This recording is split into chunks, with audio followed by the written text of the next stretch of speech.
കർത്താവിൻ്റെ പരിശുദ്ധ നാമം വാഴ്ത്തപ്പെടുമാറാകട്ടെ. ബഹുമാന്യ കർത്തദാസൻ ഡോൺ കെ എം മാത്യു, അതുപോലെ ഈ വേദിയിൽ ആയിരിക്കുന്ന കർത്താവിൻ്റെ വിലപ്പെട്ട ഭൃത്യന്മാർ, പ്രിയ സഹോദരി സഹോദരങ്ങൾ, വാത്സല്യ കുഞ്ഞുങ്ങൾ, എല്ലാവർക്കും യേശു കർത്താവിൻ്റെ തിരുനാമത്തിൽ എൻ്റെ സ്നേഹവന്ദനം അറിയിക്കുന്നു. ദേവദാസൻ ഇവിടെ അനുസ്മരിച്ചത് വസ്തുതയാണ്. പലപ്പോഴും നമ്മുടെ ലോകജീവിതത്തിലെ അതേ കർത്തവ്യ ബാഹുല്യങ്ങൾ വേണ്ടതുപോലെ ദൈവകാര്യങ്ങളിൽ ശ്രദ്ധിക്കുന്നതിന് നമുക്ക് പലപ്പോഴും ഒരു തടസ്സമായി തീരാറുണ്ട്. എന്നാൽ ഞാനതിൻ്റെ ഒരു മറുവശം നിങ്ങളോട് പറയട്ടെ. ഈ ലോകം നമുക്ക് സ്വസ്ഥത നൽകിയിട്ട് കർത്താവിനെ പിൻപറ്റാമെന്ന് ആരും വിചാരിക്കണ്ട. മനസ്സിലോ? പണ്ടാരോ ഒരു മനുഷ്യൻ ആദ്യമായിട്ട് കടൽ കാണാൻ പോയതായിട്ടൊരു കഥ കേട്ടിട്ടുണ്ട്. കടൽ കണ്ടപ്പോൾ അയാൾക്കൊരാഗ്രഹം, ഇറങ്ങി ഒന്ന് കുളിച്ചേച്ച് പോയാൽ കൊള്ളാമെന്ന്. പക്ഷെ തിര വരുന്നു. തിരയണങ്ങിയിട്ടാട്ടെന്ന് വിചാരിച്ച് വളരെ സമയം നിന്നേച്ച് കുളിക്കാതെ വീട്ടിൽ പോയെന്നാണ്. കാരണം തിര അടങ്ങിയിട്ട് കടലിൽ ഇറങ്ങാൻ ഒക്കുകയില്ല. ഈ ലോകം നമുക്ക് സ്വസ്ഥത നൽകിയിട്ട് നമുക്കൊരിക്കലും ദൈവത്തെ പിൻപറ്റുവാൻ സാധ്യമല്ല. ഒരു ദൈവഭക്തൻ ഒരിക്കൽ ഇങ്ങനെ പറഞ്ഞതായിട്ട് ഞാൻ വായിച്ചത് ഓർക്കുന്നുണ്ട്. ഇന്നെനിക്ക് ധാരാളം കാര്യങ്ങൾ സ്വന്തമായിട്ട് ചെയ്തു തീർക്കാനുണ്ട്. നിങ്ങൾ ശ്രദ്ധിക്കണം. നമ്മളാണെങ്കിൽ ഒരുപക്ഷെ ഇങ്ങനെ പറഞ്ഞതിന് എനിക്ക് ഒത്തിരി കാര്യങ്ങൾ ചെയ്തു തീർക്കാനുണ്ട്, അതുകൊണ്ട് പതിവ് പോലെ അത്രയും വേദപുസ്തകം വായിക്കാനോ അത്രയും പ്രാർത്ഥിക്കാനോ ഇന്ന് എനിക്ക് സമയം കിട്ടുകയില്ല എന്നല്ലേ നമ്മൾ പറയാറുള്ളത്. പക്ഷെ ആ ഭക്തൻ പറഞ്ഞ അങ്ങനല്ല. ഇന്നെനിക്ക് വളരെ കാര്യങ്ങൾ ചെയ്തു തീർക്കാനുണ്ട്, അതുകൊണ്ട് ഇന്ന് എനിക്ക് കൂടുതൽ പ്രാർത്ഥിക്കേണ്ടിയിരിക്കുന്നു എന്നാണ് അദ്ദേഹം പറഞ്ഞത്. മനസ്സിലോ? നമ്മുടെ സൈക്കോളജിയുമായിട്ട് അത്ര പൊരുത്തപ്പെടുന്നില്ലായിരിക്കാം. ഏതായാലും നമ്മുടെ സ്വന്തം പ്രാപ്തിയുണ്ടോ കഴിവുകൊണ്ടോ ഒന്നും സാധ്യമല്ല എന്നുള്ള സത്യം ഈ സന്ധ്യയിൽ നമ്മൾ മനസ്സിലാക്കണം. നമ്മുടെ ആരോഗ്യമാകട്ടെ, നമ്മുടെ ജോലിയാകട്ടെ, നമ്മുടെ കുഞ്ഞുങ്ങളുടെ ഭാവിയാകട്ടെ, എന്തെങ്കിലും ആകട്ടെ, നമ്മുടെ തത്രപ്പാട് കൊണ്ടൊന്നും നാം ഒന്നും നേടാൻ പോകുന്നില്ല. ദൈവം കൃപയാൽ പലതും ചെയ്തെങ്കിലേ നമുക്ക് ഈ പരദേശമാകുന്ന ലോകത്ത് ജീവിച്ച് നല്ല അന്ത്യം പ്രാപിക്കാൻ സാധിക്കൂ. എളിയവനായ എൻ്റെ വ്യക്തിപരമായ ജീവിതത്തിലും ഞാനതങ്ങനെ തന്നെ മനസ്സിലാക്കുന്നുണ്ട്. നമ്മുടെ ചരിത്രം തീർന്നു കഴിയുമ്പോൾ, സ്വർഗത്തിൽ നമ്മൾ എത്തിക്കഴിയുമ്പോൾ നമുക്കൊരൊറ്റ കാര്യമേ പറയാനുള്ളൂ: കൃപയാൽ. അല്ലാതെ സാമർഥ്യം കൊണ്ട് ഞാനിവിടെ വന്നെന്ന് ഒരൊറ്റ വ്യക്തിക്കും പറയാൻ കഴിയുകയില്ല എന്ന് ഞാൻ വിശ്വസിക്കുന്നു. മുഖവരെ വളരെ പറയേണ്ട കാര്യമൊന്നുമില്ല. കർത്താവിന്റെ ദാസനും തന്റെ സഹപ്രവർത്തകരും വളരെ ആശിച്ച് പ്രാർത്ഥിച്ച് ക്രമീകരിച്ച കൺവെൻഷനാണല്ലോ. അത് ഇന്നലെ തുടങ്ങി ഇന്ന് ഇവിടെ തീരുകയാണ്. അതുകൊണ്ട് നമ്മൾ ഇവിടുന്ന് പോകുന്നതിന് മുൻപേ പൗലോസ്ലീഹ പറഞ്ഞ പോലെ സത്യമായതും ഘനമായതും അങ്ങനെയുള്ള കാര്യങ്ങളൊക്കെ ചിന്തിച്ച് പിരിയുന്നതായിരിക്കും നല്ലത്. എന്നും തമ്മിൽ കണ്ട് കുശലം ചോദിച്ച് നമ്മുടെ ആയുസിന്റെ നല്ലൊരു പങ്ക് തീർന്നു. വിശേഷം ഒന്നുമില്ലെന്നറിയാവുമ്പോൾ തന്നെ നമ്മൾ ചോദിക്കുന്നത് എന്ത് വിശേഷം ഉണ്ടെന്നാണ്. ഉടനെ മറുവശത്തുനിന്ന് കിട്ടുന്ന മറുപടി ഒരു വിശേഷവും ഇല്ലെന്ന്. ഈ ലോകത്തിൽ ഒരു വിശേഷവുമില്ല. ഇവിടെ വല്ല പ്രത്യാശ ഉണ്ടെങ്കിൽ സുവിശേഷം മാത്രമേ ഉള്ളൂ, ദൈവത്തിന്റെ വചനം. അതുകൊണ്ട് ഇന്ന് രാത്രിയിൽ നമുക്ക് എല്ലാവർക്കും പ്രാർത്ഥനയോടെ ഇരിക്കാം. ശമൂവേൽ ബാലകൻ പ്രാർത്ഥിച്ച പോലെ, ലോർഡ് സ്പീക്ക്, എന്റെ ദൈവമേ നീ സംസാരിക്കണമേ എന്ന്. ആ ദമസ്കോസിന്റെ പെരുവഴിയിൽ കിടന്നുകൊണ്ട് ദൈവസഭയെ ഉപദ്രവിച്ച ആ ചെറുപ്പക്കാരൻ നിലവിളിച്ചതുപോലെ, ഞാൻ എന്ത് ചെയ്യണം കർത്താവേ എന്ന് നമുക്കും ചോദിക്കാം. മറുപടി കിട്ടും. നമ്മുടെ ജീവിതത്തെ മുഴുവൻ അതെ നേടുവാൻ അത് മതിയായ ഒരു ആലോചനയുമായിരിക്കും. ദൈവത്തിന്റെ ആലോചനയെക്കുറിച്ച് ഞാൻ പലപ്പോഴും പറയാറുണ്ട്. അതാണ് ദൈവത്തിന്റെ വചനമെന്ന് പറയുന്നത്. അത് സെറ്റ് ചെയ്തിരിക്കുന്നതാണ്. റെയിൽവേ അല്ലെങ്കിൽ റെയിൽ പാളമെന്ന് പറയുന്നത് സെറ്റ് ചെയ്തിരിക്കുന്നതാണ്. ട്രെയിൻ വരികയോ പോവുകയോ ചെയ്തെന്ന് വരാം. എന്നാൽ പാളം സെറ്റ് ചെയ്തിരിക്കുന്നതാണ്, സ്ഥിരമാണ്. ദൈവത്തിന്റെ വചനത്തിന്റെ പാളത്തിൽ കൂടെ മുന്നോട്ട് പോകുവാൻ നമുക്ക് ഏൽപ്പിച്ചു കൊടുക്കാം. ഞാൻ നിങ്ങളെക്കാൾ വലിയ സിദ്ധികളൊന്നുമുള്ള ഒരാളൊന്നുമല്ല. എന്നാലും എന്റെ ജീവിതത്തിൽ എന്തെങ്കിലും എനിക്കൊരു നന്മയായിട്ട് വന്നിട്ടുണ്ടെങ്കിൽ അത് ഞാൻ ദൈവത്തെ അനുസരിച്ചു എന്നുള്ളതാണ്.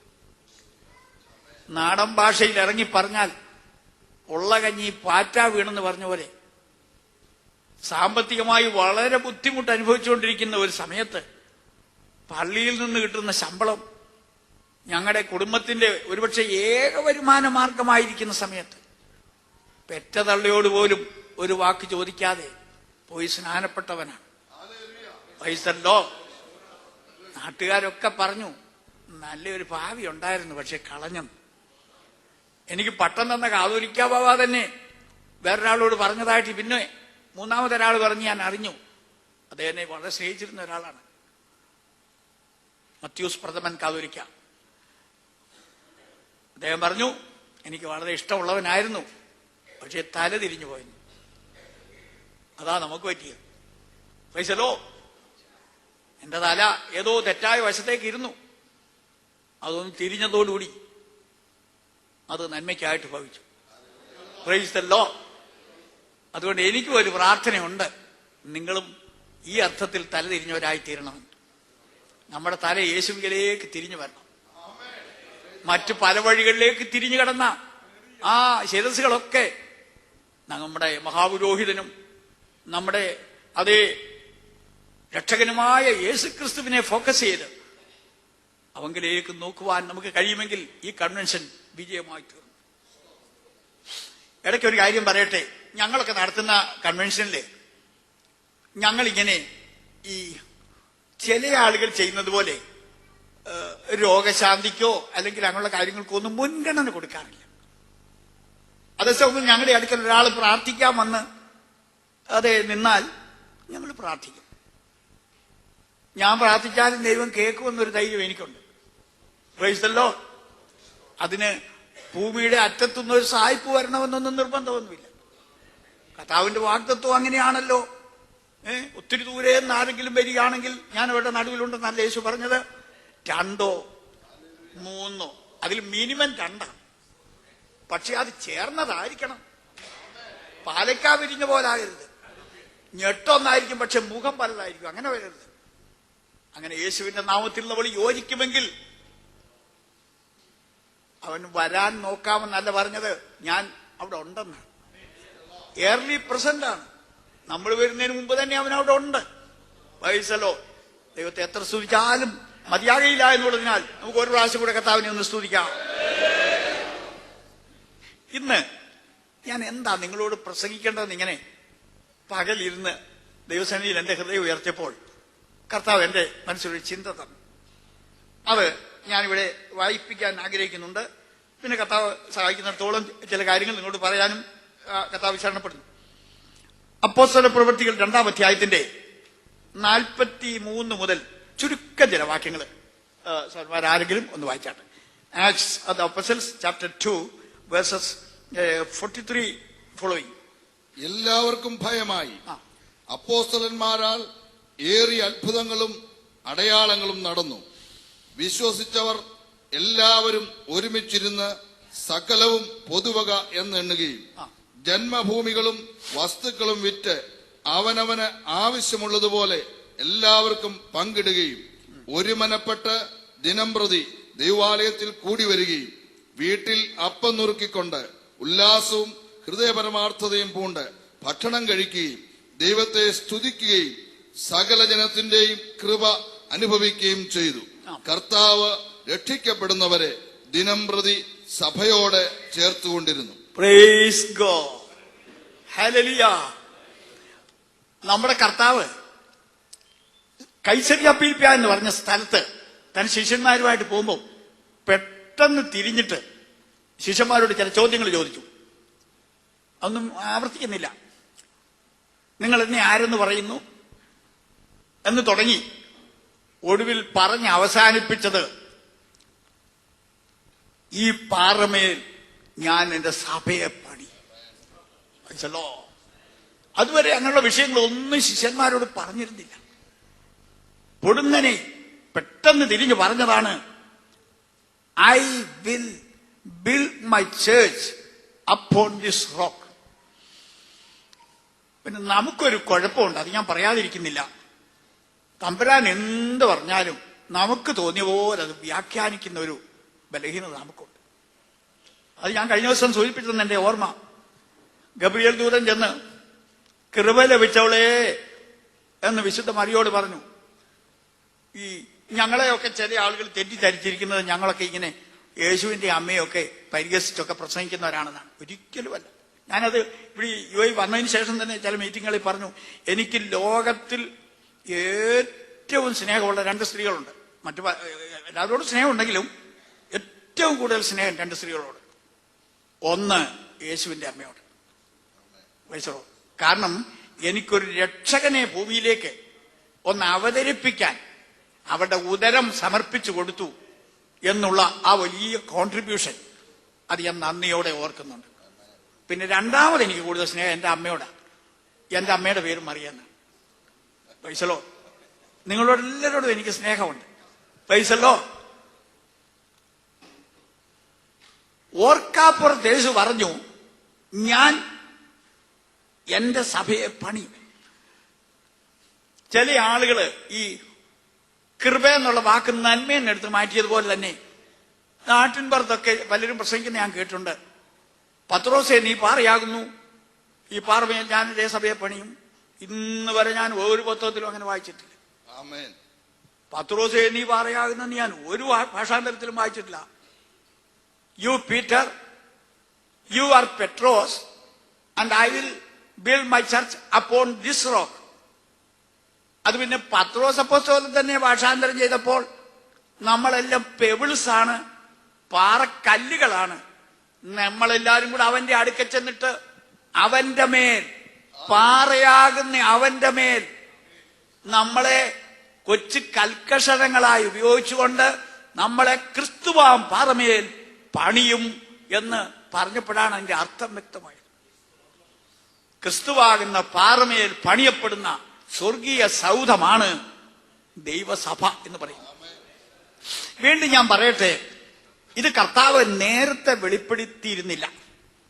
താന് ആദ്യം ഞാൻ കഴിഞ്ഞ ദിവസം പറഞ്ഞ പോലെ ഒരു ടീച്ചറായിട്ടാണ് തന്റെ മിനിസ്ട്രി തുടങ്ങിയത്. ബഹുപുരുഷാരം തന്നെ കേൾക്കാനായിട്ട്, തന്റെ ഇമ്പമൊഴികൾ കേൾക്കാനായിട്ട് വന്നുകൂടി. അക്കൂട്ടത്തിൽ രോഗസൗഖ്യവും അനുഭവിക്കുന്നുണ്ട്, പിന്നെ വിശപ്പിന് ആഹാരവും കിട്ടുന്നുണ്ട്.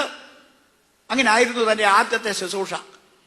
എന്നാൽ മുന്നോട്ട് പോയി കൊണ്ടിരുന്നപ്പോൾ ഞാൻ പറയട്ടെ, ഈ 25,000, 20,000, 10,000, 5,000 ഒക്കെ ഉള്ള പുരുഷന്മാര് കുറഞ്ഞു വന്നിട്ട് മക്കോസിന്റെ വീട്ടിൽ പ്രൈസലോ 12 പേര് തന്റെ അന്ത്യമൊഴികൾ കേൾക്കാനായിട്ട് ഇരിക്കുകയാണ്. പുരുഷാരം കുറഞ്ഞു പോയ ആ പോക്ക് നിങ്ങളൊന്ന് കണ്ടേ. 12 പേരായിട്ട് ചുരുങ്ങി. കുറച്ചു കഴിഞ്ഞപ്പോ അതിനിടയ്ക്ക് ഒന്ന് വേറൊരുത്തം കൂടി എഴുന്നേറ്റ് പോയി. 11 കുറഞ്ഞു. ആ 11 പേരെ വെച്ചുകൊണ്ടാണ് താൻ സ്വർഗീയ മർമ്മങ്ങൾ ഹല്ലേലൂയ. ആൾക്കൂട്ടം സഭയല്ലെന്നുള്ള വിവരം ഇന്ന് രാത്രി ഞാൻ നിങ്ങളെ അറിയിക്കുന്നു. Price the Lord. ആൾക്കൂട്ടം സഭയല്ല. ഞാൻ കല്യാണം കഴിച്ചതാണ്. നിങ്ങളിൽ പലരും വിവാഹിതരാണെന്ന് എനിക്കറിയാം. നമ്മുടെ ആ കല്യാണ ദിവസം എല്ലാവരും ഒന്ന് ഓർത്തു നോക്കി. ആ കല്യാണം നടന്ന ദിവസം ആളുകളുണ്ടായിരുന്നു. ചീഫ് ഗസ്റ്റ് ആണ്, പലരും ഉണ്ടായിരുന്നു. അവിടെ വന്നുകൂടിയതെല്ലാം മണവാളനും മണവാട്ടിയൊന്നുമല്ല. Praise the lord. അവരെ പ്രതിയാണ് മറ്റുള്ളവരെല്ലാം വന്നുകൂടിയത്. Praise the lord. ഹല്ലേലൂയ. ലോക ജനതയെ ദൈവത്തിന്റെ ആത്മാവ് അരിച്ചരിച്ച് എടുത്ത് ഒടുവിൽ അവശേഷിക്കുന്നതാണ് ദൈവസഭ. ചിലർ വിചാരിക്കുന്നത് ഈ ലോകത്തിൽ ദൈവബോധമുള്ള എല്ലാവരെയും കൂടെ കൂട്ടി ഒരു വലിയ സഭ ഉണ്ടാക്കുമെന്നാണ്. അങ്ങനല്ല.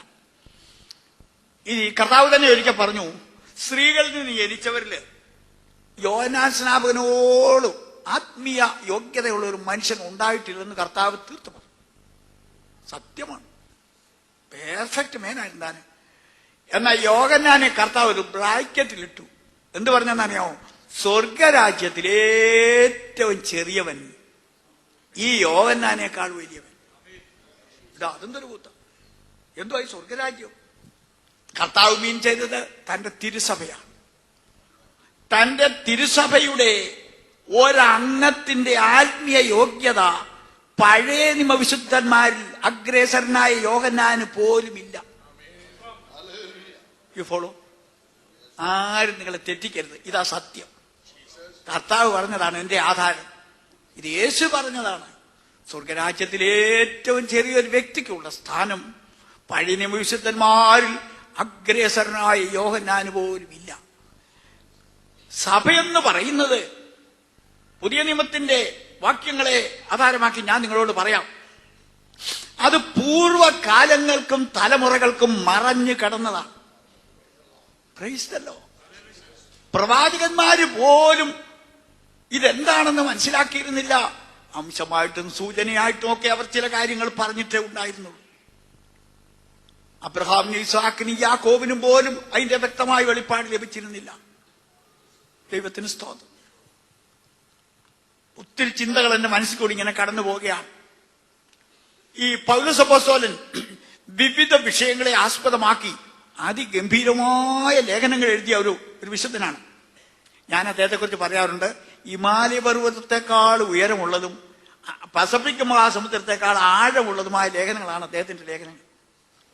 അതിൽ റോമാലേഖനം 8-ാം അധ്യായത്തിന്റെ ഒരു വാക്യം വായിച്ചാണ് കത്തോലിക്കാ സഭയുടെ ഒരു കർദിനാളായിരുന്ന മാർട്ടിൻ ലൂതർ ചാടി ഇറങ്ങിപ്പോയത്. എന്റെ നീതിമാൻ വിശ്വാസത്താൽ ജീവിക്കും എന്നുള്ള വാക്യം അദ്ദേഹത്തിന്റെ ഹൃദയത്തെ ആകർഷിച്ചു. ഒരു മനുഷ്യൻ നീതീകരിക്കപ്പെടുന്നത് മറ്റൊന്നിനാലുമല്ല, ക്രിസ്തുവിലുള്ള കലവറ കൂടാത്ത ആശ്രയം എന്ന് പറയുന്ന വിശ്വാസത്താലാണ് എന്ന് അദ്ദേഹത്തിന് മനസ്സിലായപ്പോൾ അദ്ദേഹം പ്രോട്ടസ്റ്റാന്റിസത്തിന്റെ നാന്ദി കുറിച്ചു. ഹല്ലേലൂയ. അദ്ദേഹം സഭയെ കേന്ദ്രമാക്കിക്കൊണ്ട് എഴുതിയ ഒരു പുസ്തകമാണ് എപ്പേസ്യ ലേഖനം, അല്ലെങ്കിൽ എപ്പേസോസിലെ സഭയ്ക്ക് എഴുതിയ ലേഖനം. അത് നിങ്ങൾ അവസരം പോലെ ഒന്ന് വായിച്ചു നോക്കുന്നത് നല്ലതായിരിക്കാം.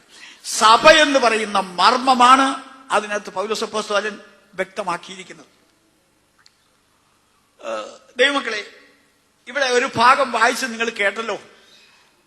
പെന്തക്കോസ്ത് നാളില്, അത് സത്യം പറഞ്ഞാൽ അത് ക്രിസ്ത്യാനികളുടെ ഒരു ഡേ ഒന്നും അല്ലത്. യഹൂദന്മാരുടെ ഒരു പെരുന്നാൾ നടക്കുന്ന ദിവസമാണത്. 50-ാം പെരുന്നാൾ എന്ന് പറയുന്ന ഒരു ദിവസമാണ്. അന്ന് യെരുശലേം ദേവാലയം ഉണ്ട്. ഹേരോദാ രാജാവ് നിർമ്മിച്ചതായ 3-ാമത്തെ ആലയമുണ്ട്. അതിലെ കർമ്മങ്ങളും ഒക്കെ നടക്കുന്നുണ്ട്. എന്നാൽ കർത്താവിന്റെ അതേ പിൻഗാമികളായ കുറച്ച് പാവങ്ങള് മർക്കോസിന്റെ വീട്ടിൽ കൂടിയിരിക്കുകയാണ്. Praise the lord. തള്ളക്കോഴി ചത്തുപോയ കുറെ കോഴിക്കുഞ്ഞുങ്ങളെല്ലാം കൂടെ കൂടിയിരിക്കുന്ന പോലെ എനിക്ക് തോന്നുന്നത്. ദൈവത്തിന് സ്തോത്രം. ആ കൂട്ടത്തിൽ നമ്മുടെ പ്രിയപ്പെട്ട അമ്മച്ചി മറിയാമ്മച്ചിയുണ്ട്. യേശുവിന്റെ അമ്മയും അവിടെ ഉണ്ടായിരുന്നെന്ന് വേദപുസ്തകത്തിലുണ്ട്. യേശുവിന്റെ അമ്മയ്ക്ക് വേണമെങ്കിൽ ദേവാലയത്തിൽ പോകാമായിരുന്നു, ഒരു ചെറിയ ദേവാലയത്തിൽ, പക്ഷെ പോയില്ല. മർക്കോസിന്റെ വീട്ടിലാണ് അമ്മച്ചി ഇരിക്കുന്നത്. ഉപവാസ പ്രാർത്ഥനയിൽ ഇരിക്കുകയാണ്. പരിശുദ്ധ റൂഹായെ വരവേൽക്കുവാനായിട്ട് കാത്തിരിക്കുന്നവരുടെ കൂട്ടത്തിൽ അമ്മച്ചിയുണ്ട്. ഇടയ്ക്ക് ഞാൻ നിങ്ങളോട് ഒരു സത്യം പറയാം. നിങ്ങൾ അറിയാത്ത ചില രഹസ്യങ്ങളൊക്കെ എനിക്കറിയാം. ഞാൻ ഓർത്തഡോക്സ് വൈദ്യനായിരുന്നു.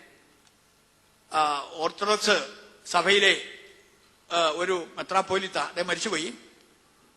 അദ്ദേഹം ഈ കുർബാന തക്സാകൾ എഡിറ്റ് ചെയ്ത് ഒരു പുസ്തകം പ്രസിദ്ധീകരിച്ചപ്പോൾ അതിന്റെ അവതാരികയിൽ അദ്ദേഹം, അതിന്റെ മുഖവിലയിൽ അദ്ദേഹം ഇങ്ങനെ എഴുതിയിരുന്നു. അത് നിങ്ങളൊന്ന് കേൾക്കണം. അത് കഴിഞ്ഞ് മുമ്പോട്ട് പോവാം. പരിശുദ്ധ റൂഹ പന്തക്കോസ്ത് നാളിൽ അതേ മർക്കോസിന്റെ വീട്ടിൽ ഇറങ്ങി എന്ന് തുടങ്ങി ചില കാര്യങ്ങൾ ഇങ്ങോട്ട് പറഞ്ഞിട്ട് പത്രോസ് അപ്പോസ്തലനും മറ്റും വിശ്വസിച്ച് മുന്നോട്ട് വന്ന ആളുകളെ വിശുദ്ധ മാമോദീസ കഴിപ്പിച്ചു അല്ലെങ്കിൽ കഴിച്ചു എന്ന് പറഞ്ഞിട്ട് അതിന്റെ താഴെ പറഞ്ഞിരിക്കുന്ന കേൾക്കണോ നിങ്ങൾക്ക്? അവർ യേശുവിന്റെ അമ്മയായ വിശുദ്ധ മറിയയെയും മാമോദീസ മുക്കി. ഇത് പെന്തിക്കോസുകാരുടെ പുസ്തകത്തിലല്ല. ഓർത്തഡോക്സ് സഭയിലെ ഒരു മെത്രാപ്പോലീത്ത പത്രോസ്, അതെ, റംബാച്ചൻ എന്ന് പണ്ടൊക്കെ അറിയപ്പെട്ടിരുന്ന പത്രോസ് ഒസ്താത്യോസ് എന്നുള്ള പേരിൽ ജീവിച്ച് അന്തരിച്ചു പോയ ഒരു ബഹുമാനീയ ദൈവദാസൻ എഴുതിയ പുസ്തകത്തിൽ എഴുതിയിരിക്കുന്നതാണ്. അപ്പൊ യേശുവിന്റെ അമ്മയ്ക്ക് വിശ്വാസസ്നാനം ഏക്കാമെങ്കിൽ പിന്നെ അതിനേക്കാൾ അത്ര വലിയ ആളുകളൊന്നും ഇവിടെ വന്നിട്ടില്ലല്ലോ. പ്രൈസലോ. അതുകൊണ്ട് അത് നമുക്കൊരു പ്രേരണയായി തീരട്ടെ എന്ന് ഞാൻ ഇടയ്ക്കെന്ന് നിങ്ങളെ ഓർപ്പിക്കുകയാണ് ചെയ്യുന്നത്. പല ആളുകളും ധരിച്ചു വെച്ചിരിക്കുന്ന പോലെ church is not an institution, it is a constitution എന്ന് പറഞ്ഞാല് കോൺസ്റ്റിറ്റ്യൂഷൻ എന്നുള്ള വാക്കിന് ശരീരം എന്നർത്ഥമുണ്ട്. അതാണ് ഞാൻ മീൻ ചെയ്യുന്നത്. കർത്താവ് സ്ഥാപിച്ച സഭ ഒരു സംഘടനയല്ല, ഒരു സമുദായമല്ല, ഒരു സമൂഹമല്ല, ഒരിക്കലും അതൊരു ആൾക്കൂട്ടമല്ല. അത് ക്രിസ്തുവിന്റെ വിശുദ്ധ ശരീരമാണ്. ഇതല്ലോ കഴിഞ്ഞ ദിവസം ഞാൻ ചില യോഗങ്ങളിൽ പ്രസംഗിച്ചു. ഏത് പ്രായത്തിൽ മരിച്ചു പോകുന്ന ആളുകളും യുവാക്കളായിട്ടാണ് ഉയർക്കുന്നതെന്ന് പറഞ്ഞ് ചിലർക്ക് അതൊരു പുതുമയായിരുന്നു. അതായത് നമ്മുടെ വീട്ടിൽ നിന്ന് കൊച്ചു കുഞ്ഞുങ്ങൾ മരിച്ചു പോകും, അവരെ കാണാൻ അമ്മമാര് കാത്തിരിക്കും. ഞാൻ അമ്മമാരോട് പറയുന്നു, നിങ്ങളുടെ കുഞ്ഞുങ്ങളെ കാണുകയില്ല. വല്യപ്പച്ചന്മാരൊക്കെ മരിച്ചു പോകുന്നു, അവരെ ആ അവസ്ഥയിൽ കാണാൻ നിങ്ങൾ കാത്തിരിക്കുന്നു, കാണുകയില്ല. അവരെല്ലാവരും യൗവന ശരീരമുള്ളവരായിട്ടായിരിക്കും ഉയർക്കുന്നത്. അപ്പൊ ചിലർക്ക് അങ്ങോട്ട് ഉൾക്കൊള്ളാൻ കഴിഞ്ഞില്ല. പിന്നെ ഞാൻ ഇങ്ങനെ പറയേണ്ടി വന്നു, തലയുടെ അത്രയും പ്രായം വേണമല്ല ശരീരത്തിനും. തലയ്ക്ക് 33 വയസ്സാണ്. അപ്പൊ 33 വയസ്സുള്ള ശിരസിനോട് ചേരാൻ പോകുന്ന സഭയുടെ പ്രായം യൗവനമായിരിക്കണം. പ്രൈസല്ലോ. ദൈവത്തിന്റെ സഭയിൽ ശിശുക്കളില്ല, വൃദ്ധന്മാരുമില്ല. അയ്യോ, അങ്ങനെ ഞാൻ പറഞ്ഞു കേട്ടാലും തെറ്റിദ്ധരിക്കല്ലേ. പ്രൈസല്ലോ. ഏത് പ്രായത്തിൽ മരിച്ചു പോകുന്ന ഏത് കുടുംബത്തിൽപ്പെട്ട ഏത് ജാതിയിൽപ്പെട്ട കുഞ്ഞുങ്ങളും തീരുമാനശക്തിക്ക് മുമ്പേ മരിച്ചു പോയാൽ അവർ നരകത്തിൽ പോകുകയില്ലെന്ന് വിശ്വസിക്കുന്നവനാണ് ഞാൻ. നിങ്ങൾ ആരും യോജിക്കണമെന്ന് എനിക്ക് നിർബന്ധമൊന്നുമില്ല. പരിശുദ്ധാത്മാവ് എനിക്ക് തന്ന വെളിപ്പാടാണ്. അതുപോലെ തന്നെ മന്ദബുദ്ധികളായിട്ട് മരിച്ചു പോകുന്ന ആളുകളെ തമ്പുരാനെടുത്ത് നരകത്തിൽ എറിയുമെന്ന് ഞാൻ വിശ്വസിക്കുന്നില്ല. നമ്മുടെ നിത്യത നിശ്ചയിക്കുന്നത് 2 കാരണങ്ങളാലാണ്. ഒന്ന് ഗുഡ് കോൺഷ്യൻസ്, 2 ഫ്രീ വിൽ. നമ്മുടെ നല്ല മനസാക്ഷിയും അതിനെ സംബന്ധിച്ചുള്ള നമ്മുടെ തെരഞ്ഞെടുപ്പിന്റെ സ്വാതന്ത്ര്യവും.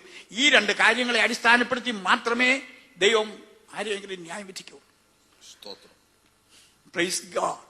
പിന്നെ ഈ ചില ആളുകള് ഈ എന്റെ പ്രസംഗം കേട്ടോണ്ടിരിക്കുമ്പോ തന്നെ അവർ മനസ്സിൽ ചിന്തിക്കുന്ന എനിക്കിങ്ങനെ മനസ്സിലാകുന്ന പോലെ തോന്നാറുണ്ട്.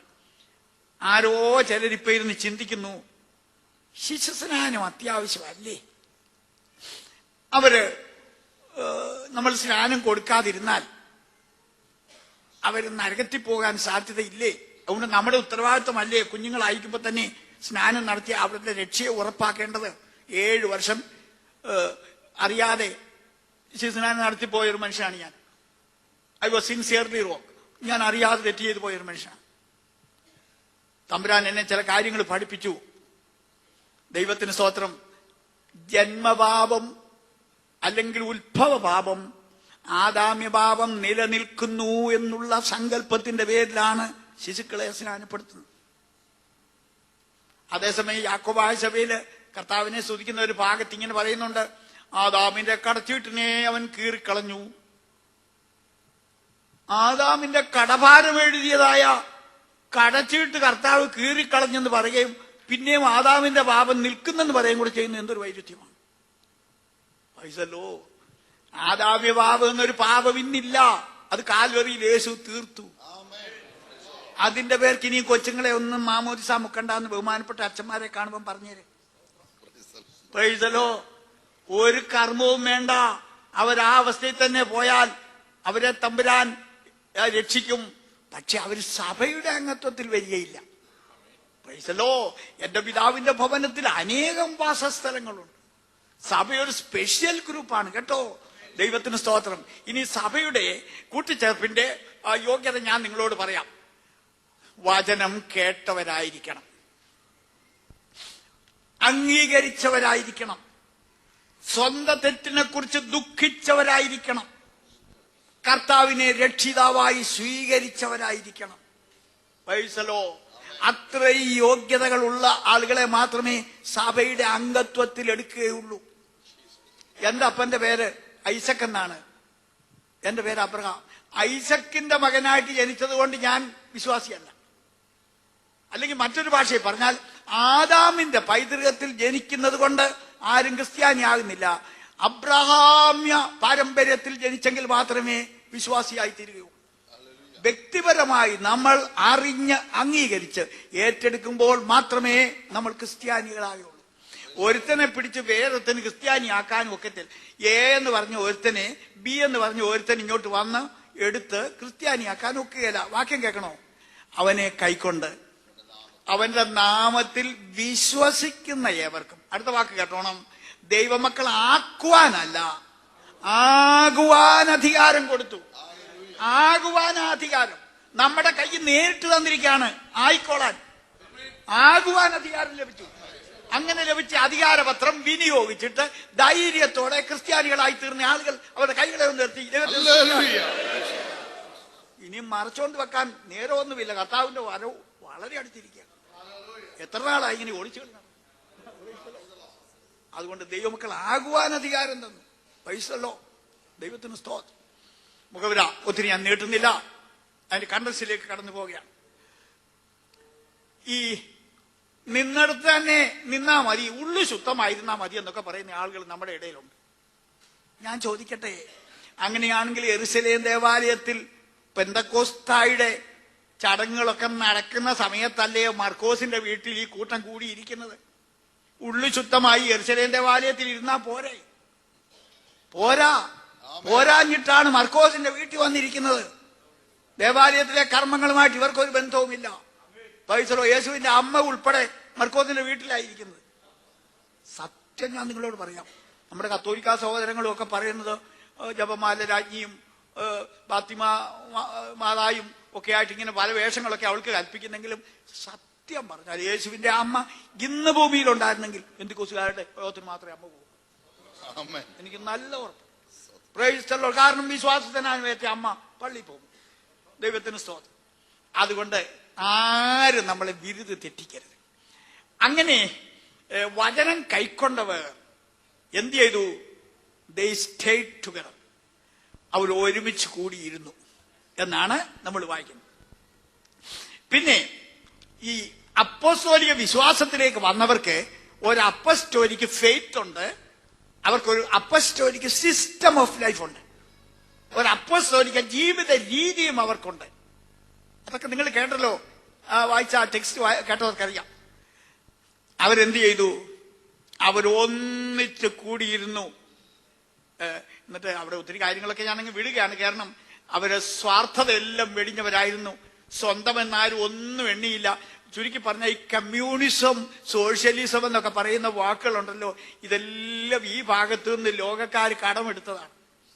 കാൾ മാർക്സ് അയക്ക് വേണ്ടി ഇതിൽ നിന്ന് നല്ല ചില വാക്കുകളൊക്കെ അയാൾ എടുത്തന്നേ ഉള്ളൂ. പക്ഷേ ഇപ്പൊ കമ്മ്യൂണിസവും കുരുങ്ങിക്കിടക്കുക. കമ്മ്യൂണിസത്തിനകത്ത് എല്ലാം തൊഴിലാളികളാണെന്നും പറഞ്ഞ് തുടങ്ങിയിട്ട് ഇപ്പൊ കമ്മ്യൂണിസം തൊഴിലാളി മുതലാളിയുമായിട്ട് തിരിഞ്ഞിരിക്കുക. നടത്തിപ്പുകാര് മുതലാളിമാരും മുദ്രാവാക്യം വിളിക്കുന്ന ഒരു തൊഴിലാളികൾ. പോട്ടെ, അതേക്കുറിച്ച് പ്രസംഗിക്കാമല്ലോ നമ്മുടെ ഉദ്ദേശം. അപ്പോ ഇതിന്റെയൊക്കെ വികലമായ പതിപ്പുകൾ ലോകത്തിൽ ഇറങ്ങുന്നുണ്ട്. എന്നാൽ ഞാൻ നിങ്ങളോട് പറയട്ടെ, നമ്മൾ വാസ്തവത്തിൽ കർത്താവിലായി കഴിയുമ്പോൾ നമ്മൾ ഒന്നാണെന്നുള്ള ഒരു ബോധം നമുക്കുണ്ടാകും, അഥവാ ഉണ്ടാകണം. നിങ്ങൾക്ക് UAE കേരളത്തിലുള്ളവരെക്കാൾ കുറച്ചുകൂടെ അതുണ്ടെന്ന് ഞാനങ്ങ് വിശ്വസിക്കുകയാണ്. അതുണ്ടാകണം. ഒരവയവം കഷ്ടം സഹിക്കുന്നെങ്കിൽ മറ്റേ അവയവവും കഷ്ടം സഹിക്കുന്നു. ഞാൻ ചില നാളുകൾക്ക് മുമ്പ് ഓർക്കുന്നുണ്ട്, ദോഹായിൽ ചെന്നപ്പോ ലേബർ ക്യാമ്പുകളിൽ പല മീറ്റിങ്ങുകൾക്ക് പ്രസംഗിക്കാൻ സഹോദരന്മാരെ കൊണ്ടുപോയി. സത്യം പറഞ്ഞാല് ആ പാവങ്ങളുടെ ഒക്കെ ഇരിപ്പും അവരുടെ പ്രതികരണമൊക്കെ കണ്ടപ്പോൾ എന്റെ കണ്ണുകൾ നിറഞ്ഞുപോയി.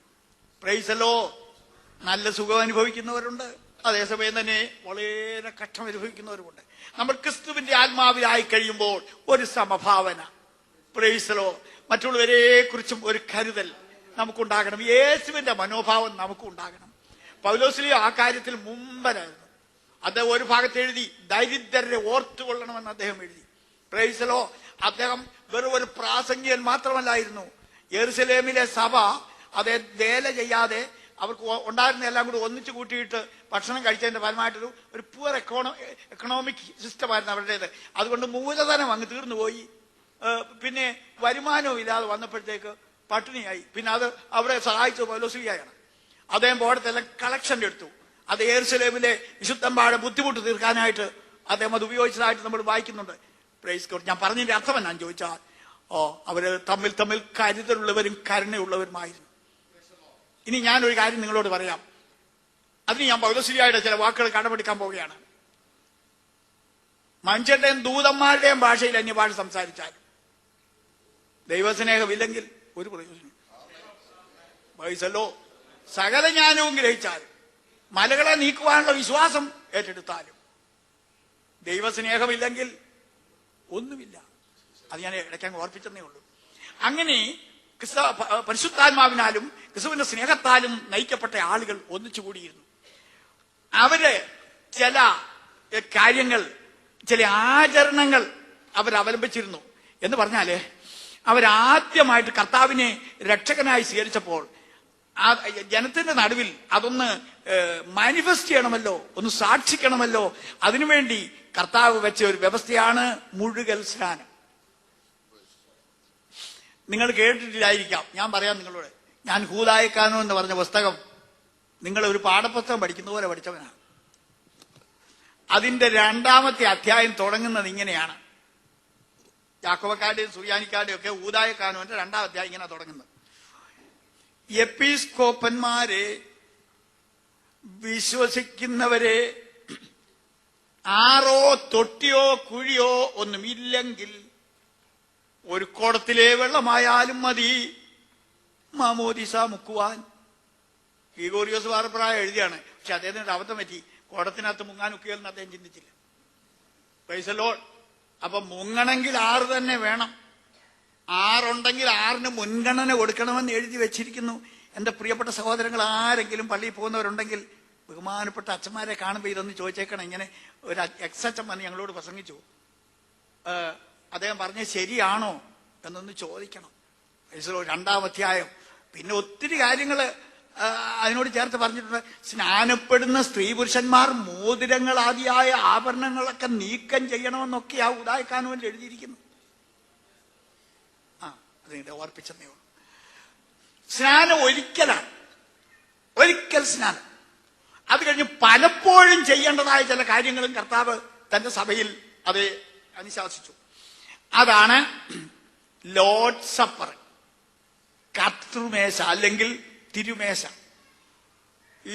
ഈ പെന്തക്കോസിലേക്കൊക്കെ പോകുന്ന ആളുകളോട്, ഈ സമുദായ ബന്ധത്തിൽ നിൽക്കുന്ന പ്രിയപ്പെട്ടവർ ചിലപ്പോൾ ചോദിക്കാറുണ്ട്, ആട്ടോ നിങ്ങൾ ഞങ്ങളുടെ പള്ളിയിൽ നിന്നൊക്കെ പോയി, നിങ്ങൾ പോയി മുങ്ങുകയൊക്കെ ചെയ്തു, പക്ഷേ നിങ്ങൾക്ക് തിരുശരീരം ഭക്ഷിക്കാൻ ഒക്കുന്നുണ്ടോ?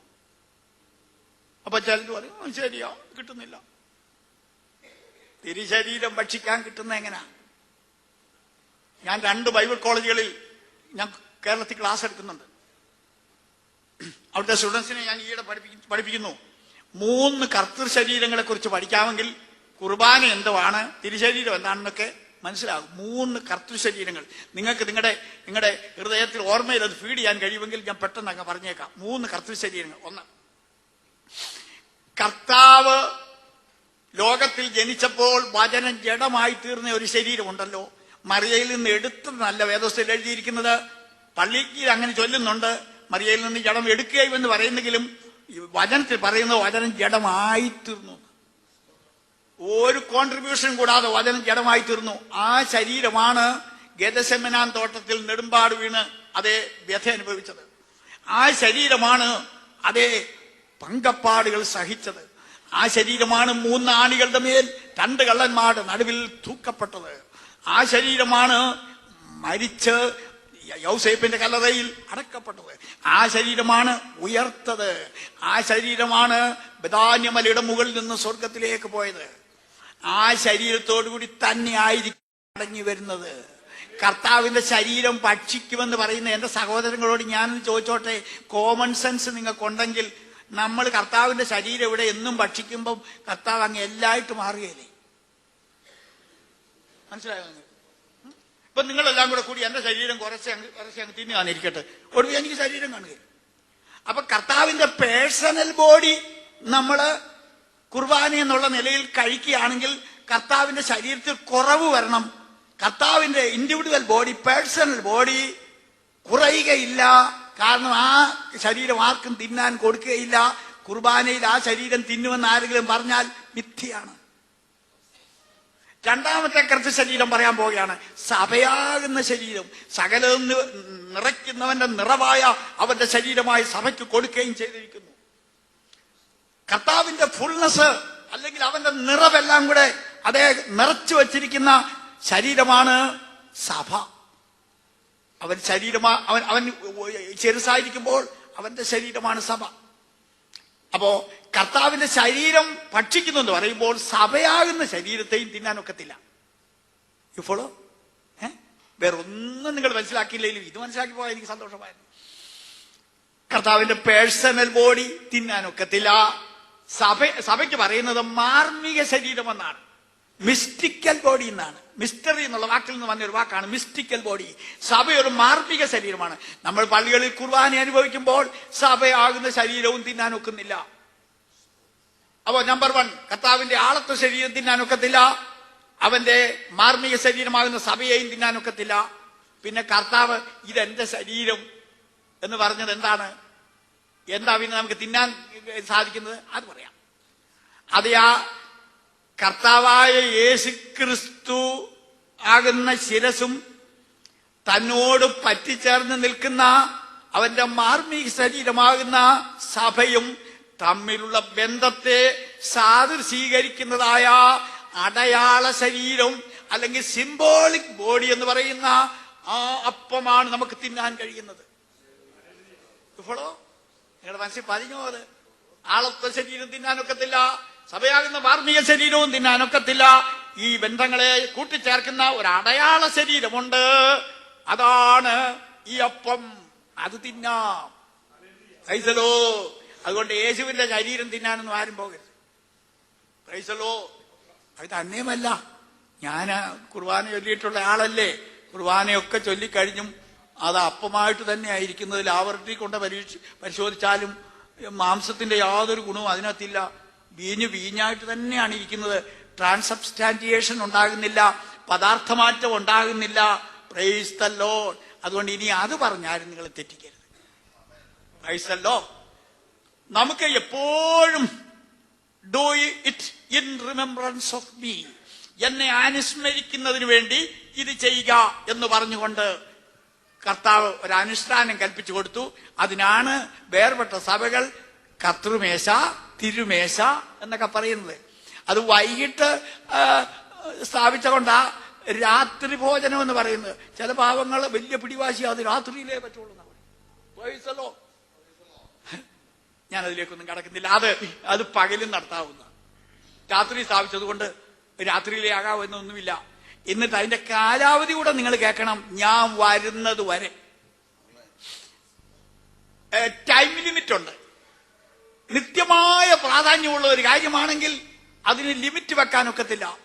ഞാൻ വരുന്നത് വരെ എന്ന് പറഞ്ഞാൽ ഞാൻ വന്നു കഴിഞ്ഞാൽ പിന്നെ കർത്തൃമേശ ഇല്ലെന്ന്. ഞാൻ വരുന്നത് വരെ മാത്രമേ അതിന് പ്രാധാന്യമുള്ളൂ എന്ന്. വൈസറോ വല്യമ്മച്ചി മോൻ പട്ടാളത്തിൽ പോയപ്പോ അമ്മച്ചിക്ക് ഒരു മോനേ ഉള്ളൂ. മോന്റെ ഫോട്ടോയും എടുത്ത് നോക്കിക്കൊണ്ടിരുന്നു. എന്നാ മോന് അവർക്ക് വന്നു കഴിഞ്ഞപ്പം അമ്മച്ചി ഫോട്ടോ നോക്കിക്കൊണ്ടിരിക്കുവോ? പ്രൈസലോ. ഫോട്ടോ എടുത്ത് ദൂരെ കളഞ്ഞേച്ച് ഓടിച്ചെന്ന് മോനെ കെട്ടിപ്പിടിക്കും. ഞാൻ വരുന്നത് വരെ എന്റെ ഓർമ്മയ്ക്കായി ഇത് ചെയ്യുവീനെന്ന് പറഞ്ഞു. പ്രൈസലോ. പരിടമാം പാഴ്മണലിൽ പാർത്തിടും ഞാൻ നിന്ദണലിൽ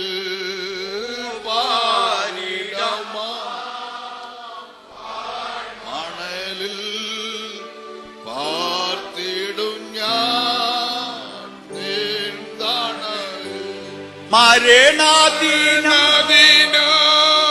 വരുമളവിൽ മറഞ്ഞിടും ഞാൻ നിന്മാർവിടത്തിൽ. മരണദിനം വരുമളവിൽ മറഞ്ഞിടും ഞാൻ നിന്മാർവിടത്തിൽ. ഓക്കെ, നമുക്ക് വീണ്ടും പ്രാർത്ഥിച്ചുകൊണ്ടിരിക്കാം. പ്ലീസ് എല്ലാവരും കർത്താവിൽ നിന്ന് പ്രതീക്ഷിച്ചുകൊണ്ടിരിക്കണം. കർത്താവ് സ്ഥാപിച്ച സഭയുടെ ഒരു ഏകദേശ രൂപം നിങ്ങൾക്ക് കിട്ടിയല്ലോ. യെരുശലേം ദേവാലയം ഉണ്ടായിരിക്കുമ്പോൾ തന്നെ ഇൻ ദ ഹൗസ് ഓഫ് മർക്കോസിന്റെ വീട്ടിലാണ് ഇത് സ്ഥാപിതമായത്. അത് കഴിഞ്ഞത് തുടരുമ്പോൾ അതിന്റെ താഴെ നിങ്ങൾ ശ്രദ്ധിച്ചിട്ടുണ്ടെങ്കിൽ വീടുകളിൽ അപ്പം നുറുക്കിക്കൊണ്ടെന്ന് എഴുതിയിരിക്കുന്നു. This is a household church.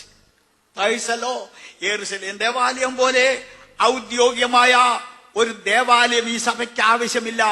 മറിച്ച് വേദപുസ്തക ഭാഷ അറിയാവുന്നവർക്ക് വേണ്ടി ഞാൻ പറയട്ടെ, സഭ ദേവാലയത്തിനകത്താണ് നല്ല വേദപുസ്തകം പറയുന്നത്. സഭയാം ദേവാലയം എന്നാ പറയുന്നത്. സഭയാം ദേവാലയം. The church itself is A temple. സഭ അതിൽ തന്നെ ഒരു ആലയമാണ്. അത് വേറൊരു ആലയത്തിനകത്ത് കയറ്റി വെക്കേണ്ട കാര്യമൊന്നുമില്ല.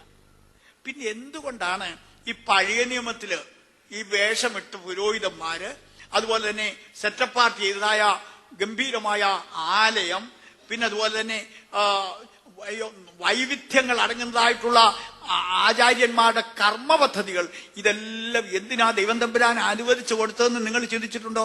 ഞാൻ നിങ്ങളോട് പറയാം. അതായത് കർമ്മമാർഗത്താൽ നീതീകരണം പ്രാപിക്കാമോ എന്ന് സാത്താന്റെ പ്രേരണയോടുകൂടെ കായേൻ ആദ്യമായിട്ട് ഒരു ചെറിയ പരിശ്രമം നടത്തി നോക്കിയതാണ്. Justification by work.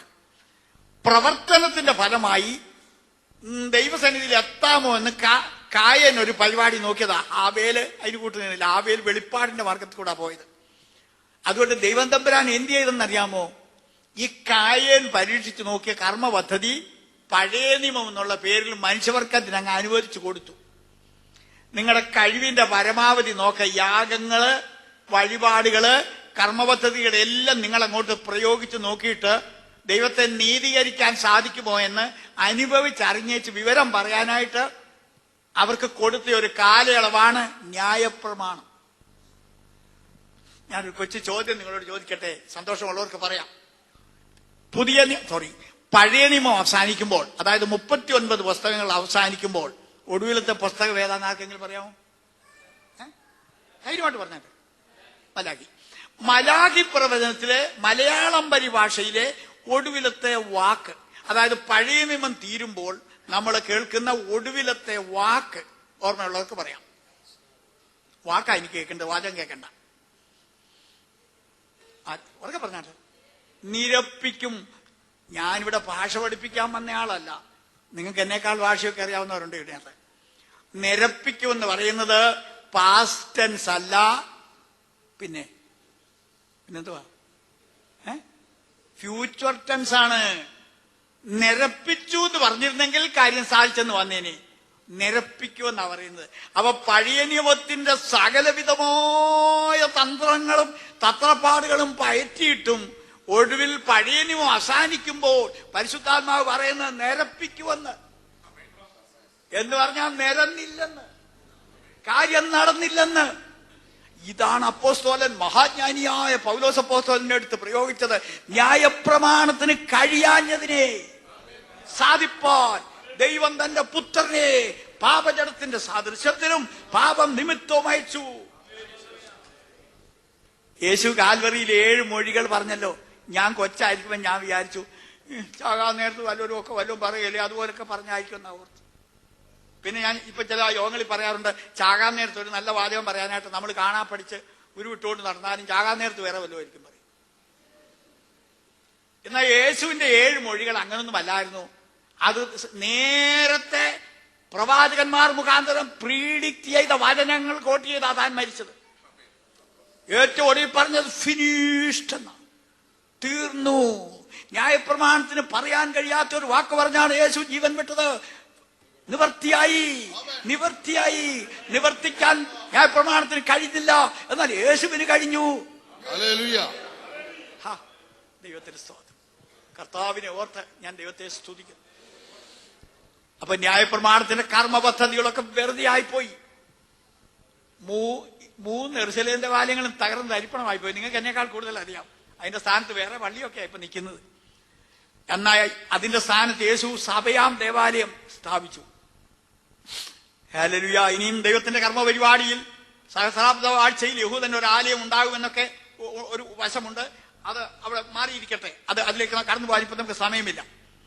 അപ്പൊ സഭയെന്ന് പറയുന്നത് ഒരു വലിയ കെട്ടിടത്തിൽ നടക്കുന്ന ഒരു പരിപാടിയല്ല, അത് വീടുകളിലേക്ക് ഇറങ്ങി ചെല്ലുന്നതാണ്. നിങ്ങളുടെ വീട്ടിലൊരു ചിലത്തിൽ നിങ്ങൾ വായിച്ചില്ലേ, ഒരാളുടെ വീട്ടിലെ സഭയ്ക്കും വന്ദനം ചൊല്ലുന്നു, വീട്ടിലെ സഭയ്ക്കും വന്ദനം ചൊല്ലുന്നു. ഈ ചിലടത്ത് എന്നാ ഉണ്ടല്ലോ, ഈ വലിയ വലിയ വലിയ ആൾക്കൂട്ടത്തിൽ മാത്രമേ ഉള്ള ആരാധന. അതും ഒരു അപകടമാകട്ടോ. ആൾക്കൂട്ടത്തിൽ മാത്രം ആരാധന പ്രാക്ടീസ് ചെയ്താൽ വീട്ടിൽ ചെല്ലുമ്പം കൊഴിയും, വീട്ടുകാര്യമായിട്ട് പിണങ്ങേണ്ടി വരും. എന്നാലേ ഈ യോശുവ എന്ത് എന്നറിയാമോ, ആ വീരൻ ഇസ്രായേൽ മക്കളെ പറഞ്ഞയക്കാൻ നേരത്ത് പറഞ്ഞു, ഞങ്ങളുടെ കുടുംബത്തിലും ആരാധന ഉണ്ടെന്ന് പറഞ്ഞു. ഞാനും എന്റെ കുടുംബമോ ഞങ്ങളുടെ യഹോവയെ ആരാധിക്കുമെന്ന് ഒന്ന് പറഞ്ഞേ. എന്റെ പാവപ്പെട്ട കൂട്ടാളിയും എനിക്ക് തമ്പുരാൻ തന്ന കുഞ്ഞുങ്ങളുമായിട്ട് ഞങ്ങൾ വീട്ടിൽ ആരാധിക്കുമെന്ന് പറയാൻ സന്തോഷമുള്ള ഒരു കൈകളെ ഒന്ന് ഉയർത്തി. ആമേൻ, ഹല്ലേലൂയ. അപ്പൊ സഭ, പുതിയ നിയമസഭ എന്താണെന്നുള്ളത് നിങ്ങൾ മനസ്സിലാക്കിയിരിക്കണം. അതിന് വലിയ കർമ്മ പദ്ധതികളൊന്നുമില്ല. ദൈവത്തിന് സ്തോത്രം. ഞാൻ ഈ പ്രസംഗത്തിലെ ഈ വളിപ്പ് പറയുമെങ്കിലും ഇച്ചിരി അറിയാതെ ചില സെൻസ് ഓഫ് ഹ്യൂമർ പറയാറുണ്ട്.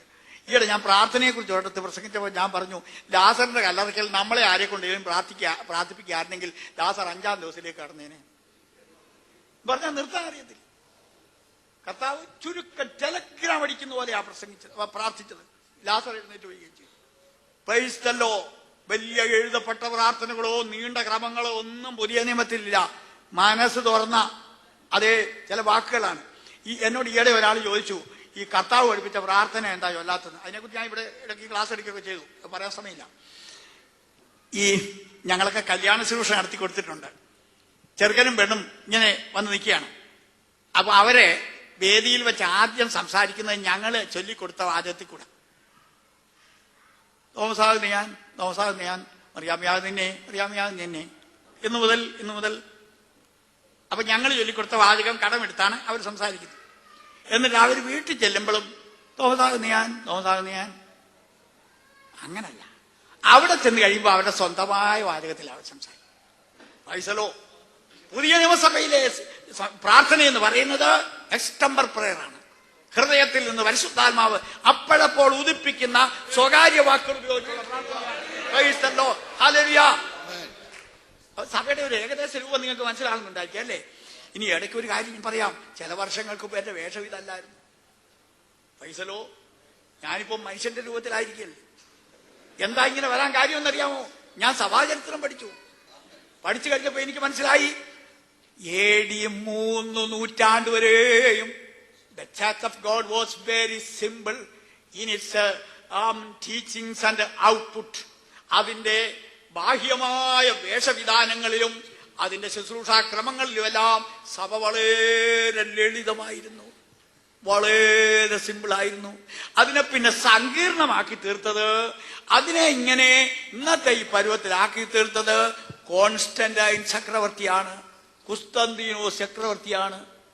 അയ്യോ, നമ്മുടെ പള്ളിയിലെ പ്രിയപ്പെട്ട അച്ഛന്മാരും നമ്മുടെ വിശ്വാസികളും ഒക്കെ വിചാരിക്കുന്നത് കുസ്തന്തീനോസ് ചക്രവർത്തി ആ സഭയെ രക്ഷിച്ചെന്നാണ്.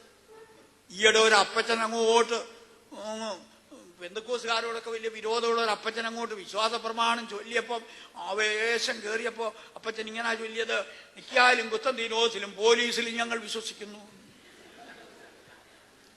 പോലീസിൽ വിശ്വസിക്കുന്നു. പോലീസ് എന്ന് പറഞ്ഞാൽ ഗ്രീക്ക് ഭാഷയിൽ എനിക്ക് ഇച്ചിരി ഗ്രീക്കൊക്കെ അറിയാം. സിറ്റി എന്നാണ് ആ വാക്കിന്റെ അർത്ഥം. മെട്രോപൊളിറ്റൻ എന്നുള്ള വാക്കിന്റെ അർത്ഥം തന്നെ ഒരു പട്ടണത്തിലെ പ്രധാനപ്പെട്ട ഒരു അധികാരി എന്നാണ്. പ്രൈസലോ. കുസ്തന്തീനോസ് സ്ഥാപിച്ച ഒരു പട്ടണമായതുകൊണ്ട് ആ കുസ്തന്തീനോസ് പോലീസ് എന്ന് പറഞ്ഞത് അതൊക്കെ വേറെ വിഷയങ്ങളാണ്. കുസ്തന്തീനോസ് ചക്രവർത്തി 3-ാം നൂറ്റാണ്ടിന്റെ അവസാന ഭാഗത്ത് സഭയ്ക്കകത്തോട്ട് കയറി വന്നത് നാട്ടുകാരുടെ ഭാഷയിൽ പറഞ്ഞാൽ നമ്മുടെ ശനിപ്പഴയായിട്ട് മാറി. സഭയുടെ ഡിഫൻഡർ അല്ല കുസ്തന്തീനോസ് ചക്രവർത്തി, സഭയ്ക്ക് ദോഷം ചെയ്ത ആളാണ്. എന്റെ കയ്യില് യാക്കോബായ സഭ പബ്ലിഷ് ചെയ്ത പാമ്പാടി തിരുമേനി എന്ന് പറയുന്ന സാത്വികനായ മെത്രാപ്പോലീത്ത ആശീർവദിച്ച് പബ്ലിഷ് ചെയ്തതായ പുസ്തകം എന്റെ വീട്ടിൽ ഷെൽഫിലുണ്ട്. വീട്ടിൽ വരാമേ, എടുത്ത് കാണിക്കാം, ഒരു ചായയും തരാം. വയസ്സല്ലോ. ആ പുസ്തകത്തിൽ എഴുതിയിരിക്കുന്ന കേൾക്കണോ? കുസ്തന്തീനോസ് ചക്രവർത്തി നല്ല മനസാക്ഷിയോടെ സഭയ്ക്കകത്ത് കടന്നു വന്നവനല്ല, അവൻ തന്ത്രപരമായി സഭയെ കയറിയവനാണ്. അവൻ സുന്നകദോസുകൾ നടത്തിക്കൊണ്ടിരിക്കുമ്പോൾ നിക്കായാലും കുസ്തന്തീനോസ് അവൻ ഇവിടെ കൗൺസിൽസ്, ജനറൽ കൗൺസിൽസ് നടത്തുന്ന സമയത്ത് പോലും അയാൾ സ്നാനമേറ്റിരുന്നില്ല. ഓർത്തു നോക്കിയേ, അയാൾ കൗൺസിലുകൾ നടത്തുന്ന സമയത്ത് പോലും അയാൾ സ്നാനമേറ്റ ക്രിസ്ത്യാനി അല്ലായിരുന്നു. ഒടുവിൽ ആരാണ്ടര നിർബന്ധം അനുസരിച്ച് മരണക്കിടക്കയിൽ വെച്ച് അയാൾക്ക് സ്നാനം കൊടുത്തതാണ്. ഇത് വല്ലവരും അറിയുന്നുണ്ടോ ഈ വിവരങ്ങളൊക്കെ? ഈ മനുഷ്യനാണ് ജാതികളുടെ ഉപദേശങ്ങളും യഹൂദന്മാരുടെ സമ്പ്രദായങ്ങളും എല്ലാം കൂടെ മിക്സ് ചെയ്തുകൊണ്ടുള്ളതായ വേഷവിധാനങ്ങൾ സഭയ്ക്കകത്തോട്ട് കടത്തിയത്. പട്ടക്കാർക്ക് ഇങ്ങനെ മേൽക്കുമേൽ വസ്ത്രങ്ങൾ ധരിക്കാമെന്നുള്ളത് യഹൂദ മര്യാദയിൽ നിന്നും ജാതികളിൽ നിന്നും കടമെടുത്ത ആചാരങ്ങൾ കൊണ്ടുണ്ടാക്കിയതാണ്.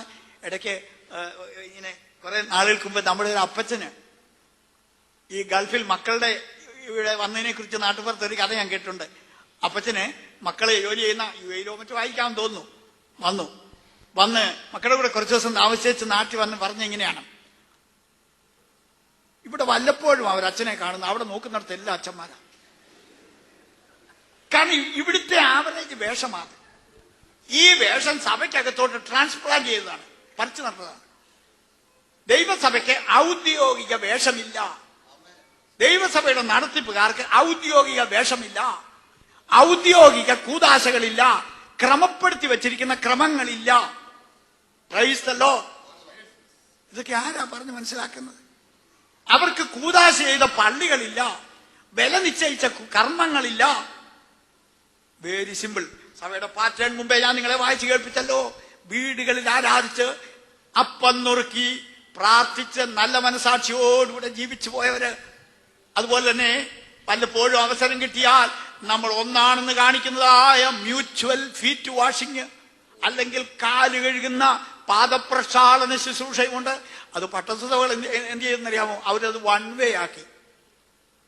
പല കാലത്തും പള്ളിയിൽ ഒരു കാലുകെട്ടലുണ്ടെങ്കിൽ കൊച്ചു പിള്ളേരെ കൊണ്ടുവന്ന് അവിടെ കാലൊക്കെ നല്ല വെള്ളിക്കൂട്ട പോലെ നേരത്തെ കഴുകി ഭംഗിയാക്കിയിട്ട് മെത്രാച്ചന്റെ അടുക്ക് കൊണ്ടുപോയിട്ട് അദ്ദേഹം അവരുടെ കാല് കഴുകി വിടും. അത് കർത്താവ് സ്ഥാപിച്ച അങ്ങനല്ല, അങ്ങോട്ടും ഇങ്ങോട്ടും കാല് കഴുകാൻ. അങ്ങോട്ടും ഇങ്ങോട്ടും കാല് കഴിയാനുള്ള ഗുണം എന്നാന്ന് ചോദിച്ചാൽ ഒന്നുകിൽ രണ്ടു കൂട്ടരും വലിയവർ, അല്ലെ രണ്ടു കൂട്ടരും ഒരുപോലെ സമന്മാരാണെന്ന് കാണിക്കണമെങ്കിൽ അങ്ങോട്ടും ഇങ്ങോട്ടും കാല് കഴിയെങ്കിലേ സാധിക്കുള്ളൂ. ചുരുക്കി പറഞ്ഞ കർത്താവ് സ്ഥാപിച്ചത് ലളിത സുന്ദര മനോഹരമായ ഒരു സഭയാണ്. അതിനെ നമ്മൾ ഔദ്യോഗികമായി മാറ്റിയതാണ് നമുക്ക് വന്ന തകരാർ. എന്നാല് സമയം ഇങ്ങനെ ഓടിപ്പോകുന്നോണ്ട് ഞാനും ഒരു കാര്യം ചെയ്യാം. ഞാനും കമ്പിവാക്കൾ പോലെ ഒരു കാര്യം പറഞ്ഞു നിർത്താം. ഇപ്പോൾ സഭ ലോകത്തിലായിട്ട് നൂറ്റാണ്ടുകൾ കഴിയുന്നുണ്ട്. എന്നാൽ സഭ എന്നും ഇവിടെ ഇങ്ങനെ ഇരിക്കുമെന്ന് ആരും വിചാരിക്കണ്ട. ഔദ്യോഗിക വൈദിക വിഷയങ്ങൾ പഠിക്കുന്ന ഒരാളിനറിയാം, നമ്മൾ പഠിക്കുന്ന വിഷയങ്ങളിൽ ഈ നാടുകളിൽ വളരെ അടിവരയിട്ട് പഠിപ്പിക്കേണ്ട ഒരു വിഷയമുണ്ട്. അത് അന്ത്യകാല സംഭവങ്ങളാണ്. വൈസ്തല്ലോ നമ്മുടെ നാട്ടിൽ വലിയ രോഗശാന്തികളും ഭൂതശാന്തികളും ഒക്കെ അതിന്റെ ഹരം പകർന്നുകൊണ്ടുള്ള ക്രുസേഡുകളൊക്കെ നടക്കുമ്പോൾ ഞാൻ ചിന്തിച്ചിട്ടുണ്ട്, എന്റെ ദൈവമേ, ഈ വന്നുകൂടുന്ന ആളുകളോട് അന്ത്യകാല സത്യങ്ങൾ പറയുന്നുണ്ടോ? ഞാന് ഒരു ഓർത്തഡോക്സ് കുടുംബത്തിൽ ജനിച്ചു വളർന്നെങ്കിലും ഞങ്ങളുടെ അടുത്തൊക്കെ മാർത്തമക്കാരുടെയും CSIക്കാരുടെയും ഒക്കെ കൺവെൻഷനുകൾ നടക്കുമ്പോൾ ഞാൻ പോയി കേൾക്കുമായിരുന്നു. സത്യം പറഞ്ഞാല് ഔത്തുങ്ങള് ഫുൾ ഗോസ്പൽ ഒന്നും പ്രസംഗിക്കുന്നില്ലെങ്കിലും അവരുടെ യോഗങ്ങളിൽ അവസാന ഭാഗത്ത് വരുമ്പോൾ അവർ കർത്താവിന്റെ വരവിനെ പ്രസംഗിക്കുമായിരുന്നു. ഇന്ന് പല ബന്ധുക്കുസുകാരുടെ യോഗങ്ങളിൽ നിന്നും കർത്താവിന്റെ വരവ് അബ്സെന്റ് ആയിരിക്കുകയാണ്. Praise the lord. Hallelujah. Eschatology, വേദശാസ്ത്രികൾ അതിനെ ഒരു പ്രത്യേക ഒരു പഠന വിഷയമാക്കി മാറ്റിയിരിക്കുകയാണ്. Eschatology, eschatos means last things എന്ന് പറഞ്ഞാൽ ഇനി സംഭവിക്കാൻ പോകുന്നത്. യോഹന്നാനെ വെളിപ്പാട് കാണിക്കുമ്പോൾ ആത്മാവ് പറഞ്ഞത്, ഇവിടെ കയറി വരിക, മേലാൽ സംഭവിപ്പാനുള്ളത് ഞാൻ നിനക്ക് കാണിച്ചു തരാമെന്നാണ്. എന്നും ഇങ്ങനെ ചാകുകയില്ല കട്ടിൽ ഒഴിയുകയില്ലെന്ന് പറഞ്ഞ പോലെ ഈ രീതി മുമ്പോട്ട് പോകാമെന്ന് ദൈവമക്കൾ വിചാരിക്കണ്ട. ഇവിടെ ആത്യന്തികമായി ചില കാര്യങ്ങൾ സംഭവിക്കാൻ പോകുകയാണ്. അതിന്റെ ഒരു ഒരു ചൂണ്ടുപലകയായിട്ട് ഞാൻ രണ്ട് വാചകങ്ങൾ വായിച്ച് കേൾപ്പിച്ച സമയം കൈമാറുകയാണ്. അത് ദയവായിട്ട് പ്രിയപ്പെട്ട ആരെങ്കിലും ഒന്ന് വായിക്കുമോ? ആമേൻ. 2 തിമോത്തിയോസ് 3-ാം അധ്യായത്തിന്റെ 1-2 വാക്യങ്ങൾ. 2 തിമോത്തിയോസ് 3-ാം അധ്യായത്തിന്റെ 1 മുതൽ 1-2 വാക്യങ്ങൾ. അത് വായിച്ചു കഴിഞ്ഞ് ഒരു വാക്യം കൂടെ പറയാം. 2 തിമോത്തിയോസ് 3-ാം അധ്യായത്തിന്റെ 1 മുതൽ. അന്ത്യകാലത്ത് ദുർഘട സമയങ്ങൾ വരും എന്നറിയുക. കേട്ടോ, കേൾക്കുന്നുണ്ടോ?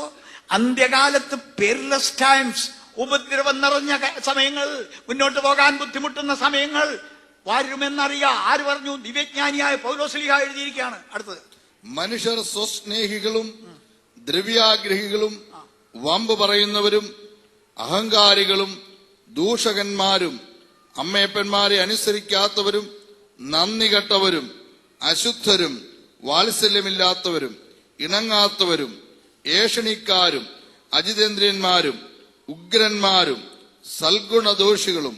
മതി, ഇത്രയും കേട്ടതിൽ നിങ്ങൾക്ക് എന്തോ മനസ്സിലായി? അന്ത്യകാലം അടുക്കുമ്പോൾ മോറൽ ഡീജനറേഷൻ അല്ലെങ്കിൽ ധാർമ്മിക അധപ്പതനം പെരുകും. നിങ്ങൾ സമ്മതിക്കുന്നുണ്ടോ? കൊച്ചു പിള്ളേരുടെ കൈ വരെ മൊബൈൽ ഫോണാണ്. ഇത് കൂടുതൽ ലോകം ഇനി എന്തോ അഭിവൃദ്ധി പ്രാപിക്കാനാണ് ഓരോരുത്തർ ഇങ്ങോട്ട് ചോദിക്കുന്നത്. പക്ഷെ ഞാൻ ചോദിക്കുന്നത്, ശാസ്ത്രത്തിന് ഒത്തിരി കണ്ടുപിടുത്തങ്ങൾ കമ്പോളത്തിലുണ്ട്. ഞങ്ങളുടെ നാട്ടിലുള്ളതിനേക്കാളൊക്കെ ഒത്തിരി സാധനങ്ങൾ ഇവിടെ നിങ്ങൾക്ക് തന്നെ അറിയാം, ഉണ്ടാക്കി വെച്ചിട്ടുണ്ട്. പക്ഷെ എന്റെ ചോദ്യം, മനുഷ്യന്റെ മോറൽ സൈഡ് നന്നാകുന്നുണ്ടോ?